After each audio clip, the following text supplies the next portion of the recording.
Hello everyone. So guys ఈరోజు వీడియోలో ఏంటి అంటే అందరికి మాక్సిమం కన్ఫ్యూజన్ ఉండే టాపిక్ అయితే ఇది. సో దాని గురించి అయితే డిస్కస్ చేద్దాం. సో ఆల్రెడీ మీరు తమిళలో చూసిన విధంగానే ఇంటీరియర్ ర్యాంక్ కి అలాగే బ్రాంచ్ ర్యాంక్ కి డిఫరెన్స్ ఏంటి అనేది క్లియర్ కట్ ఎక్స్ప్లెయిన్ అయితే ఇస్తాను. నేను ఆల్రెడీ ఒక వీడియో చేశాను నిన్న. లైక్ లాస్ట్ ఇయర్ ఎంతమంది రాస్తారు, ఈ బ్రాంచ్ ఎంతమంది రాస్తారు, లైక్ దేనికి ఎక్కువ ఎక్కువ ప్రిఫరెన్స్ అనేది ఇస్తారని చెప్పి ఒక వీడియో చేశాను. ఒకసారి ఆ వీడియో చూడండి. అంటే లైక్ ఇంకో క్లారిటీ వస్తుంది అన్నమాట మీ ప్రిపరేషన్ లో ఎంతమంది రాస్తారు ఏంటి అని చెప్పి. ఓకే. సో ఈ రోజు వీడియోలో ఏంటంటే ఇంటీరియర్ ర్యాంక్ అండ్ అలాగే బ్రాంచ్ ర్యాంక్ ఈ రెండింటికి చిన్న ఆ డిఫరెన్స్ ఏదైతే ఉందో ఆ డిఫరెన్స్ అర్థం చేసుకుంటూ మీకు ఇంకేమైనా ఇన్పుట్స్ ఏమైనా ఇవ్వాలనుకుంటే మీ ప్రిపరేషన్లో ఇస్తానన్నమాట. ఓకేనా. ఫస్ట్ ఏంటి అంటే ఇండివిజువల్ ర్యాంక్ ఏదైతే మీకు 200 మార్క్స్ ఏవైతే ఉన్నాయో సో దానికి సంబంధించి మీరు అందరూ రాస్తారు కదా. నేను చెప్పాను లైక్ లాస్ట్ ఇయర్ ఎంతమంది రాశారు అనేది. లాస్ట్ ఇయర్ అరౌండ్ 32,271 మెంబర్స్ రాశారు. అంటే ఈ యొక్క 200 మార్క్స్ ఏవైతే ఉన్నాయో మొత్తం మొత్తం అన్ని బ్రాంచెస్ ఎవరైతే ఉన్నారో వాళ్ళందరికీ కన్సిడర్ చేస్తారనమాట. ఓకేనా. సో మీకు అర్థమవుతుంది అనుకుంటున్నాను.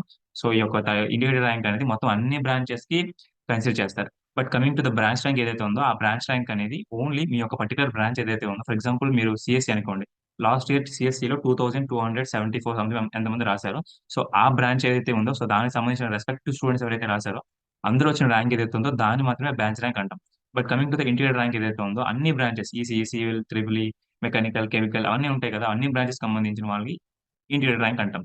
బట్ ఇక్కడ ఇంటిగ్రేటెడ్ ర్యాంక్ ఇంపార్టెంటా? బ్రాంచ్ ర్యాంక్ ఇంపార్టెంట్ అని చాలా మంది అడుగుతుంటారు. సో మీకు అది ఆ క్లారిఫై ఇచ్చాను కదా.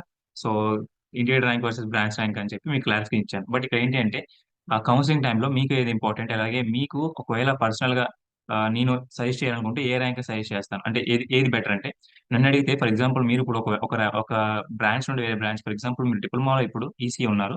ఆహ్, సివి సిఎస్సి వెళ్ళాలనుకుంటున్నారు బీటెక్‌కి. సో ఇక్కడ ఏంటి అంటే మీరిప్పుడు ఫర్ ఎగ్జాంపుల్ ఇంటిగ్రేటెడ్ ర్యాంక్ అనేది మంచి ర్యాంక్ వచ్చి మీరు చేంజ్ అవ్వాలి అనుకుంటున్నారు. Okay. You can change.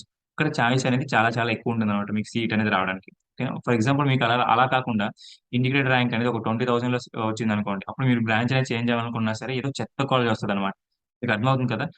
డిప్లొమాలో okay branch ఉండి బీటెక్‌లో కూడా ఒకే బ్రాంచ్ ఉంటే మీకు ఇంటిగ్రేటెడ్ ర్యాంక్ ఎంత పెద్దదొచ్చినా సరే అనవసరం. మీకు బ్రాంచ్ ర్యాంక్ అనేది ఒక మంచి ర్యాంక్ 500 బిలో వచ్చిందనుకోండి. టాప్ 20 కాలేజ్‌లో పక్కా సీట్ వచ్చేస్తది. అలా కాకుండా ఇంటిగ్రేటెడ్ ర్యాంక్ అనేది చాలా ఎక్కువొచ్చింది. అయినా సరే మీరు బ్రాంచ్ అనేది చేంజ్ అవ్వాలనుకుంటున్నారు. అప్పుడు పక్కాగా ఇంటిగ్రేటెడ్ ర్యాంకే చెక్ చేస్తారు కాబట్టి మీకు చెత్త కాలేజ్ అలాట్ చేస్తారు. మీకు అర్థమైందనుకుంటున్నాను. ఒకవేళ మీరు బ్రాంచ్ అనేది ఒక బ్రాంచ్ నుండి వేరే బ్రాంచ్‌కి చేంజ్ అవ్వాలనుకుంటే పక్కాగా ఇంటిగ్రేటెడ్ ర్యాంక్ చూస్తారు. అప్పుడు మీకు ఇంటిగ్రేటెడ్ ర్యాంక్ అనేది తక్కువొచ్చుండాలి. ఫర్ ఎగ్జాంపుల్ ఒక 2000, 3000 అలా వచ్చిందనుకోండి. టాప్ 20 కాలేజ్‌లో పక్కాగా ఇచ్చేస్తారన్నమాట సీట్. అలా కాకుండా ఒక 10,000, 11,000 వచ్చిందనుకోండి. ఏదో మారుమూల ప్రాంతంలో అలా ఇస్తారన్నమాట. ఎందుకంటే మా ఫ్రెండ్స్ చాలా మంది వచ్చింది. వాళ్ళు బ్రాంచ్ అనేది చేంజ్ చేసుకున్నారు కాబట్టి చెప్తున్నా. ఓకే. ఇన్ కేస్ మీరు అలా కాకుండా సేమ్ బ్రాంచ్‌లో ఉండాలనుకుంటే మీకు ఇంటిగ్రేటెడ్ ర్యాంక్ ఒక 12,000, 30,000 వచ్చినా సరే అనవసరం. మీకు బ్రాంచ్ ర్యాంక్ అనేది ఒక 500, 1000 బిలోలో వచ్చుంటే మంచి సీటే తెచ్చుతారన్నమాట. ఓకేనా. సో ఇది నేను చెప్పాలనుకుంటుంది. మీకు క్లియర్ కట్ క్లారిటీ ఇచ్చాననుకుంటున్నాను. ఇంటిగ్రేటెడ్ ర్యాంక్ అంటే ఏంటి? బ్రాంచ్ ర్యాంక్ అంటే ఏంటి? ఒకసారి మీకు మళ్ళీ బ్రీఫ్‌గా చెప్తాను.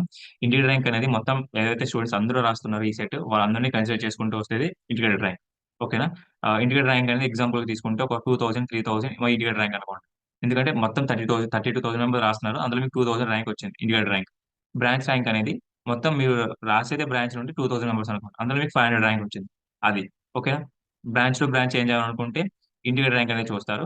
బ్రాంచ్ ఏదైతే ఉందో సేమ్ బ్రాంచ్‌లో ఉండాలనుకుంటే బ్రాంచ్ ర్యాంక్ చూస్తారు. ఓకేనా. సో ఇది మీకు క్లియర్ కట్‌గా అర్థమయ్యేలా చెప్పాలనుకుంటున్నాను. ఏమైనా డౌట్స్ ఉంటే మాత్రం ఖచ్చితంగా అడగడానికైతే ట్రై చేయండి. కామెంట్ సెక్షన్ ఖాళీగా ఉంది కాబట్టి మీరు వాటిని యుటిలైజ్ చేసుకోండి. ఏ చిన్న డౌట్ అయినా సరే డెఫినెట్‌లీగా మీ ప్రిపరేషన్‌కి యూజ్ అవుతుందనుకుంటే ఏదైనా సరే పక్కాగా నేను రిప్లై ఇస్తాను. ఓకేనా. ఆహ్, ఇంకొకటి మీ ఫ్రెండ్స్ ఎవరైనా ఉంటే వాళ్ళు కూడా షేర్ చేయడానికైతే ట్రై చేయండి. డెఫినెట్‌లీ ఎందుకంటే సబ్స్క్రైబ్ బటన్ ఎవరు నొక్కట్లేదు. లైక్ చేయడానికైతే ట్రై చేయండి. ఓకేనా.